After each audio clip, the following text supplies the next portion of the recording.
Good morning.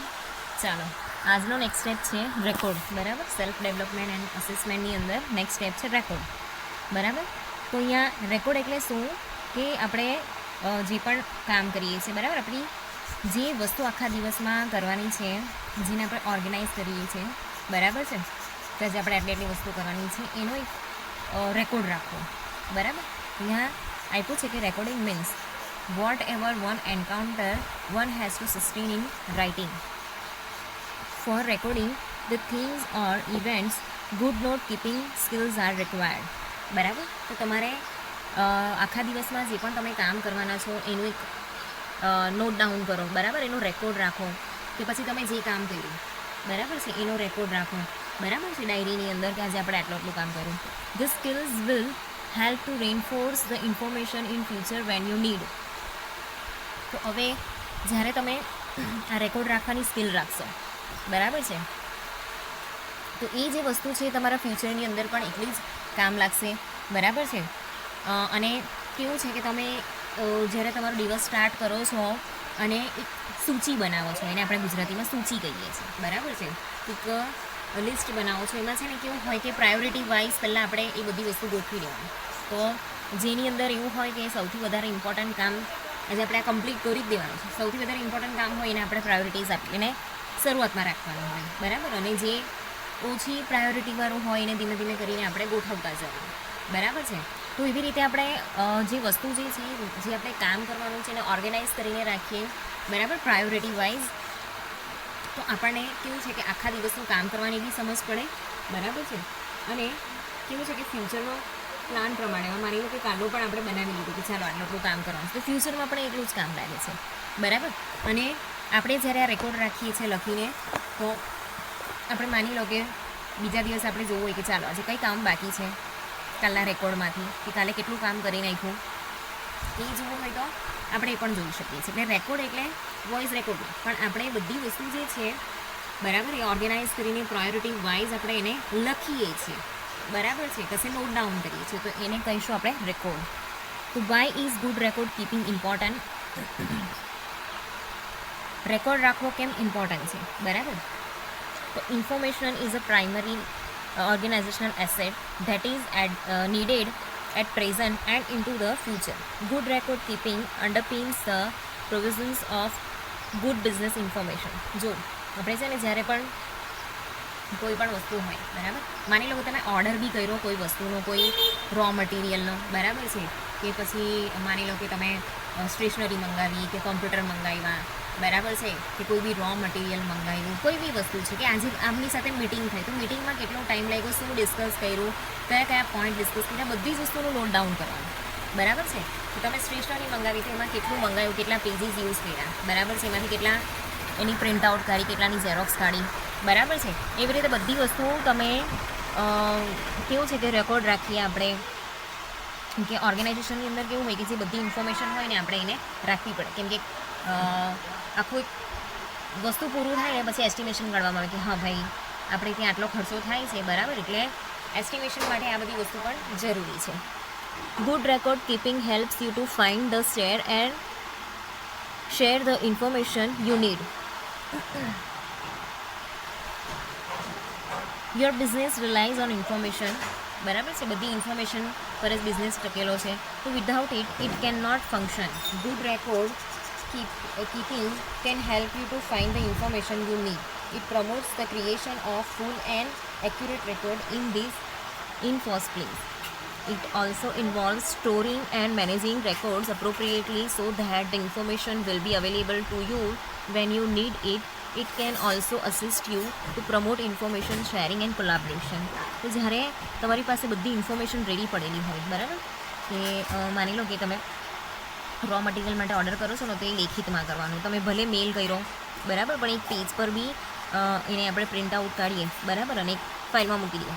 પછી એવી રીતે નોટિસ છે, નોટિસ તમે ફરતી કરી તો એને બી આપણે પ્રિન્ટ આઉટ કરીને ચાલો માની લો કે લગાવી દીધી આપણે ફાઇલની અંદર, બરાબર, તો એનાથી શું થાય છે કે એક આપણી પાસે રેકોર્ડ રહે છે, બરાબર છે, બધી ઇન્ફોર્મેશનનું. તો જેટલું બધું ફંક્શન્સ આપણે કરવાના છે આપણે સારી રીતે કરી શકીએ. તો જ્યારે આપણે રેકોર્ડ રાખીએ છીએ ને, તો કોઈ બી ઇન્ફોર્મેશન છે એને ફાઇન્ડ આઉટ કરવી ઇઝી બની જાય છે. બરાબર છે, એટલા માટે રેકોર્ડ રાખવો બહુ ઇમ્પોર્ટન્ટ છે, બરાબર છે. અને રેકોર્ડ રાખવા માટે તો સ્પેશિયલી અહીંયા કેવું છે કે કેટલાક માણસો રાખેલા હોય છે, અલગથી બધી ફાઇલ બનતી હોય છે, અલગથીનું ડિપાર્ટમેન્ટ હોય છે, બરાબર છે. એના પછી છે કે good record keeping result in information that can be trusted. તો good record keeping enables you to trust the information you find. You can feel confident that information has authenticity and integrity, that data is in context, that you will be able to understand past decisions and action, and that the information will withstand scrutiny as evidence. તો અહીંયા જે record રાખવાનું છે, બરાબર છે, એનાથી શું થાય છે કે એક વસ્તુ છે ને એકદમ ઇન્ફોર્મેશનને ટ્રસ્ટેબલ બનાવે છે, બરાબર છે. કે આપણે એવું બતાવી શકીએ હા જો અમારી પાસે આ છે, એટલે ટ્રસ્ટ જેવી વસ્તુ જે છે ને, બરાબર છે, એ અહીંયા ઊભી થાય છે. તો you can feel confident that information has authenticity and integrity, બરાબર છે. તો અહીંયા જે પણ ઇન્ફોર્મેશન છે ને, બરાબર, એ યોગ્ય છે, બરાબર છે, બરાબર. કેમ કે આપણે ઓરલી બોલીએ છીએ તો કોઈને એવું લાગે કે ના ખોટું બોલતા હશે, પણ જ્યારે આપણી પાસે રેકોર્ડ હશે, ઓન પેપર બધી વસ્તુઓ હશે, બરાબર છે, તો ત્યારે આપણે બતાવી શકીએ કે જો આ વસ્તુ એક્ઝેક્ટ છે, બરાબર છે, સાચી છે, એક્યુરેટ છે, બરાબર છે. એની ઓથેન્ટિસિટી આપણે બતાવી શકીએ છીએ અને પ્રમાણિકતાથી પણ બતાવી શકીએ છીએ, બરાબર, જ્યારે આપણી પાસે એના ડેટા અને રેકોર્ડ હશે ત્યારે. ઓકે, તો અહીંયા કેવું છે કે એક્ઝેક્ટલી એ વસ્તુ એ પણ બતાવી શકીએ છીએ આપણે કે જે આપણા પાસ્ટ ડિસિઝન છે કે પાસ્ટ એક્શન છે, આપણે શું કર્યું છે. માની લો કે રો મટીરિયલ મંગાવ્યું છે, તો કેટલું મંગાવ્યું, બરાબર, તો આપણે ઓરલી કહીએ છીએ કે આટલું આટલું, તો આપણે રેકોર્ડ બતાવી શકીએ કે જો આ અમારી પાસે ઇન્ફોર્મેશન છે, બરાબર છે. કે પછી કોઈ પ્રોબ્લેમનું સોલ્યુશન આવ્યું તો એનો આપણે રેકોર્ડ રાખ્યો, બરાબર. કોઈ ડિસિઝન લીધું તો એનું આપણે ઓન પેપર લખીને રાખ્યું, બરાબર છે. તો એવી બધી વસ્તુ જે છે આપણે જ્યારે આપણી પાસે રાખીએ છીએ તો એ આપણને ફ્યુચરમાં બી હેલ્પફુલ બને છે, બરાબર છે. એના પછી છે good record keeping helps you to make sound decisions. તો if you can assess and trust information, then you can use it to make more informed decisions and to take appropriate actions. Good record keeping helps you to conduct better business. અહીંયા કેવું છે કે જ્યારે આપણે record રાખીએ છીએ, બરાબર છે, તો ત્યારે આપણે શું કરીએ છીએ કે એક ટ્રસ્ટ ઇન્ફોર્મેશન જે છે, બરાબર છે, એ આપણે કલેક્ટ કરીએ છીએ, બરાબર છે. આપણી પાસે એક રેકોર્ડ રહી છે કે ભાઈ ડેટા રહી છે, પ્રૂફ રહી છે કે અમારી પાસે આટલી વસ્તુ અમે જે છે એ આટલું કામ કર્યું, કે આટલી વસ્તુ મંગાવી, કે આ ડિસિઝન લીધેલું, બરાબર છે, એની અંદર આ વસ્તુ બોલવામાં આવેલું. ઓકે, તો અહીંયા જેટલા બી ડિસ્કશન છે, બરાબર છે, એનું આપણે અહીંયા ઇન્ફોર્મેશન રાખી શકીએ છીએ, બરાબર. તો જેનાથી આપણે અપ્રોપ્રિએટ એક્શન બી લઈ શકીએ છીએ, બરાબર. મીટિંગ લીધી હોય, કસ્ટમરને મળવા ગયા હોય, ક્લાયન્ટને મળવા ગયા હોય, બરાબર છે, કોઈ બી ઓર્ડર કર્યો, બધી જ વસ્તુનું મીટિંગમાં શું કયા કયા પોઈન્ટ ડિસ્કસ થયા હોય, બરાબર છે, એ બધી વસ્તુ બી અહીંયા લખવાની હોય. એના પછી છે good record keeping protects you and your organisation from risk. તો અહીંયા રેકોર્ડ રાખવાથી શું થાય છે, આપણી પાસે પ્રૂફ હોય છે, બરાબર છે, જેથી કરીને કેવું છે કે તમને અને તમારા ઓર્ગેનાઇઝેશનને જે પણ રિસ્ક રહેલી છે એનાથી તમને એ બચાવી શકે છે, બરાબર. તો good record keeping can be your proof that you have made considered decisions and take appropriate action. તો અહીંયા જ્યારે તમારી પાસે બધા રેકોર્ડ હોય, બરાબર છે, તમારી પાસે પ્રૂફ હોય કે હા ભાઈ આ વસ્તુ જે છે એ થઈ ગઈ, બરાબર, કે આ વસ્તુ જે છે મિટિંગમાં કહેવામાં આવેલી. ઓકે, તો એ વસ્તુના લીધે કેવું છે કે અહીંયા એવું પ્રૂફ આપણી પાસે રહે છે કે આપણે જે પણ ડિસિઝન લીધા છે કે જે પણ આપણે અપ્રોપ્રિએટ એક્શન લીધી છે, બરાબર છે, એનું આપણી પાસે પ્રૂફ છે. તો કોઈ આપણને આપણા પર એલિગેશન નહીં લગાવી શકે, બરાબર. તો records become your protection if you are question or challenge, બરાબર છે. તો જ્યારે ઇન ફ્યુચર કંઈ પ્રોબ્લેમ ઊભી થઈ જાય, બરાબર છે, મિસઅન્ડરસ્ટેન્ડિંગ ઊભી થઈ જાય, તો ત્યારે આ જે વસ્તુ જે છે, બરાબર, તમે રેકોર્ડ રાખ્યું છે, તમારી પાસે પ્રૂફ છે, તો તમારી પર કોઈ એવી રીતે કોઈ એલિગેશન લગાવી શકે નહીં. તો without records your organisation on your and your clients are at risk. તો તો જ્યારે તમે રેકોર્ડ નથી રાખતા, બરાબર છે, તો તમે તમારું ઓર્ગેનાઇઝેશન, તમારા ક્લાયન્ટ, તમારા કસ્ટમર બધા જ શેના પર હોય છે? રિસ્ક ફેક્ટરમાં આવે છે, બરાબર. એના પછી છે good record keeping enable information to be reuse. તો અહીંયા કેવું છે કે જ્યારે બિઝનેસ ઇન્ફોર્મેશન જે છે એને આપણે કલેક્ટ કરીને રાખીએ છીએ, બરાબર છે, તો આપણે જ્યારે બીજી વાર એની જરૂર હોય તો આપણે ઇઝીલી આપણે એને ફાઇન્ડ આઉટ કરી શકીએ છીએ, બરાબર છે. અને કેવું છે કે એ એકદમ ટ્રસ્ટેડ ઇન્ફોર્મેશન છે, આપણી પાસે પ્રૂફ છે, બરાબર છે. તો એનાથી આપણે બીજી જે વસ્તુ જે છે એને આપણે રિપ્રોડ્યુસ કરી શકીએ છીએ, મલ્ટિપલ વેની અંદર આપણે એને રિપ્રોડ્યુસ બી કરી શકીએ છીએ, બરાબર છે, રીયુઝ કરી શકીએ છીએ. તો this creates efficiency and business advantages. Okay, તો આ જે વસ્તુ જે છે એ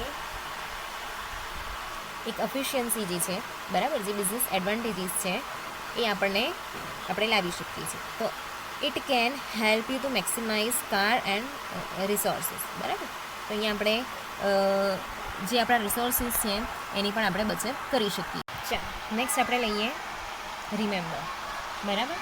તો રિમેમ્બરિંગની જે સ્કિલ છે, બરાબર છે, એ બહુ જ ઇમ્પોર્ટન્ટ છે, તમને બધાને ખબર જ છે, બરાબર છે, કે જેની મેમરી બહુ સારી હોય, ઓકે, એ લોકો એવું કહેવાય કે બહુ ઇન્ટેલિજન્ટ હોય, બરાબર છે. તમે એક્ઝામમાં માની લો તમારી મેમરી સારી છે અને એક્ઝામમાં તમે જેટલું વાંચ્યું, બરાબર છે, એટલું બધું તમે બરાબર લે તો તમે સારા માર્ક્સ સ્કોર કરી શકો છો, બરાબર. તો એવી જ રીતે પ્રોફેશનલ લાઈફની અંદર બી એવું છે કે જ્યારે તમે ઇન્ફોર્મેશન બધી જે છે એ બરાબર યાદ રાખો છો, બરાબર છે, તો ત્યારે તમે મેસેજ જે છે એન્કોડિંગ કરવામાં કે જે ઇન્ફોર્મેશન તમારામાં છે, તમારા માઇન્ડની અંદર તમને યાદ છે, બરાબર, એ તમને આગળ જતાં ફ્યુચરની અંદર એ કામ લાગશે. Memorizing is an important work skills that can be developed and improved, whether it is remembering key statistics during a negotiation or quoting a precedent setting action when making a decision for impressing client with your knowledge of their product lines. Your ability to remember has major advantages. So people with good memories are often seen as knowledgeable, smart, competent and dependable. There are many techniques one can use to develop one's own ability to remember information, and then we call it when in where one need it, બરાબર. તો તમારી પાસે જ્યારે મેમરાઇઝેશન હશે, બરાબર, તમે બધી વસ્તુ જે છે એ રિમેમ્બર રાખતા હો, ઓકે, તો અહીંયા કેવું છે કે તમારી પાસે જે પણ ઇન્ફોર્મેશન છે એનાથી માની લો કે કોઈ પ્રોડક્ટ છે, પ્રોડક્ટ તમે કોઈ ક્લાયન્ટને, કસ્ટમરને એના વિશે ઇન્ફોર્મેશન આપો છો, બરાબર છે, તો તમને એ પ્રોડક્ટ વિશે બધી વસ્તુ યાદ હશે અને તમે એને કહેતા હશો, બરાબર છે, તો ત્યારે એ જે વસ્તુ છે તમારી કામ લાગશે, બરાબર છે, અને એના જે મેજર એડવાન્ટેજીસ જે છે તમે ઉઠાવી શકો છો, બરાબર. એટલે જે મેમરી છે, બરાબર છે, એ ક્યાંથી આપણે જોવા મળે છે કે એ નોલેજેબલ હોય છે, સ્માર્ટ હોય છે, કોમ્પિટેન્ટ હોય છે, બરાબર છે, પછી ડિપેન્ડેબલ હોય છે. તો સારી મેમરી હોવી પણ એટલી જ જરૂરી છે, કેમ કે તમને ઇન્ફોર્મેશન ખબર હોય પણ તમે ભૂલી જતા હો, બરાબર, પછી થોડીક વાર એને યાદ આવે કે ઓ હા તો આવું છે, બરાબર. તો એ જ્યારે કામ લાગતું હોય ને ત્યારે જ કામ લાગે, તો પછી કામ નહીં લાગે, બરાબર. એટલે મેમરી રાખવી, બરાબર, મેમરીમાં બધું રાખવું, ઇન્ફોર્મેશન જે છે રિમેમ્બર રાખવું એ પણ એટલું જ ઇમ્પોર્ટન્ટ છે, બરાબર.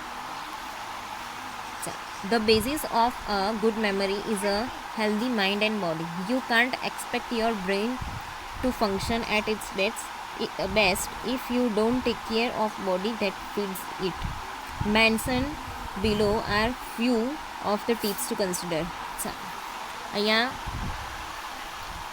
યાદશક્તિ વધારવાની, મેમરી પાવર વધારવાની કેટલીક ટિપ્સ આપેલી છે, બરાબર છે, કેમ કે એના વગર તો કંઈ કામ જ નહીં થવાનું આપણું, બરાબર. તમે સ્માર્ટ, ઇન્ટેલિજન્સ પણ ભૂલકડા હોવ, બરાબર છે, તો કોઈને એવું લાગે કે આને તો કંઈ ખબર જ નથી, બરાબર છે. ચાલો, એમાં પહેલું છે ઇટ વેલ, ને સારી વસ્તુ ખાઓ, બરાબર છે. હંમેશા ગ્રીન વેજીસ ખાવાથી આંખ સારી રહે છે અને મેમરી સારી રહે છે.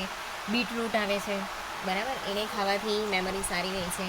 પછી B12 આવે છે, બરાબર છે, એનાવાળું ખાવાનું હોય. બીટરૂટ આપણને મળે છે ટોફુમાંથી, બરાબર છે, અને જે સી ફૂડ આવે એની અંદરથી આપણને મળે છે, બરાબર છે. તો જે લોકો વેજ હોય એ લોકો ટોફુ ખાઈ શકે છે. તો make sure that you have included key vitamins in your diet including folic acid. Folic acid આપણને મળે છે દૂધ આવે એમાંથી પણ મળે, બરાબર છે. સિંગ આવે, પછી સનફ્લાવર ઓઇલ આવે એની અંદરથી મળે. વિટામિન B12 મેં તમને કીધું, એન્ટીઓક્સિડન્ટ્સ, ઓકે. એવાવાળી વસ્તુ જે છે એ તમારે વધારે ખાવાની હોય. એનાથી શું થાય છે કે આપણું જે માઇન્ડની શાર્પનેસ છે એની એ ઇમ્પ્રૂવ થાય છે, બરાબર છે. એટલે જે વિટામિન્સ છે, બરાબર છે, એ વધારે ખાઓ, ઓકે. બદામ ખાઓ. Drink plenty of water. રોજો આપણને છે ને તો 3 થી 3.5 લીટર પાણી પીવું જોઈએ. એમ તો 4 લીટર કહેવાય પણ આપણે એટલું બધું નહીં પી શકીએ. 3 થી 3.5 લીટર પાણી પીવું જોઈએ, બરાબર છે. ડિહાઇડ્રેશન થવું નહીં જોઈએ, કેમ કે આજકાલ ગરમી જો કેટલી બધી છે, બરાબર છે. તો પરસેવાની સાથે પાણી નીકળી જાય, આપણને તરસ લાગતી હોય, શરદી થયેલી હોય ત્યારે પણ એવું થાય છે, તો એ નહીં થવું જોઈએ, બરાબર. એનાથી છે ને શું થાય છે કે આપણું બોડીની અંદરનો જે પાવર છે ને ધીમે ધીમે ઓછો થતો જાય, તો એની સીધી અસર આપણા મેમરી પર પડે છે. તો most of us are dehydrated and we don't even know it. આપણને ખબર બી નહીં પડતી હોય, બરાબર. તો when you don't become weak and tired. તો જ્યારે આપણે પાણી નથી પીતા ને, ઓછું પાણી પીતા હોઈએ તો આપણી બોડી અને માઇન્ડ બંને વીક થઈ જાય, બરાબર. Water makes red blood cells more active and gives you more energy. તો અહીંયા પાણી પીવાથી આપણા જે રેડ સેલ્સ છે એને કેવું છે કે પાણી જે છે એનાથી આપણા રેડ બ્લડ સેલ્સ જે છે એક્ટિવ રહે છે, બરાબર. એ આપણને એનર્જી પ્રોવાઈડ કરે છે. તો ગેટ ઇનફ સ્લીપ. 8 કલાકની સ્લીપ એક મેચ્યોર પર્સન માટે બહુ જરૂરી છે, બરાબર છે. અને એકદમ નાનું છોકરું હોય 1-2 વર્ષનું, એના માટે તો 12 કલાક 16 કલાકની ઊંઘ હોવી જોઈએ. કેમ? એ લોકોના મગજનો વિકાસ થાય ને એટલા માટે. તો during sleep your brain recharges itself. Study have shown that your brain needs sleep to change new memory into long term memories, બરાબર છે. તો તમે જો ઇનફ સ્લીપ લેતા હોવ તો તે જે પણ ઇન્ફોર્મેશન છે ને એ તમારા માઇન્ડમાં લોંગ ટર્મ માટે રહેતી હોય છે, બરાબર. એટલે મોબાઈલમાં મચડવા કરતાં જલ્દી સૂઈ જવાનું. એના પછી છે manage stress effectively. Ongoing stress has many harmful healthy effect. Learn to limit and control the stress in your life. તો બહુ સ્ટ્રેસફુલ કામ હોય ને, બરાબર છે, તેને ફટાફટ કમ્પ્લીટ કરી દેવાનું, બરાબર. એટલે કામની એફિશિયન્સી જે છે કામ કરવાની, બરાબર. વર્ક એફિશિયન્સી એમાં વધારો કરવો જોઈએ. અને જો સ્ટ્રેસ લાગતું હોય તો સ્ટ્રેસ રિલીઝ કરવા માટે તમે યોગા કરી શકો, બરાબર છે. તમે ધ્યાન કરી શકો છો, બરાબર છે. પછી એની સાથે સાથે સાયકલિંગ, સ્વિમિંગ, પછી જે જીમમાં જે એક્ટિવિટી થતી હોય ને, બરાબર છે, એમાં હેવી મશીનવાળી જે એક્સરસાઇઝીસ છે તમે કરી શકો, બરાબર. તમે જોગિંગ એટલે રનિંગ કરી શકો, વોક નહીં કરવાનું, રનિંગ કરવાનું છે, બરાબર. તો આવી જે હેવી એક્સરસાઇઝીસ છે ને તમે કરો ને તો સ્ટ્રેસ ઓટોમેટિક રિલીઝ થઈ જાય. યુઝ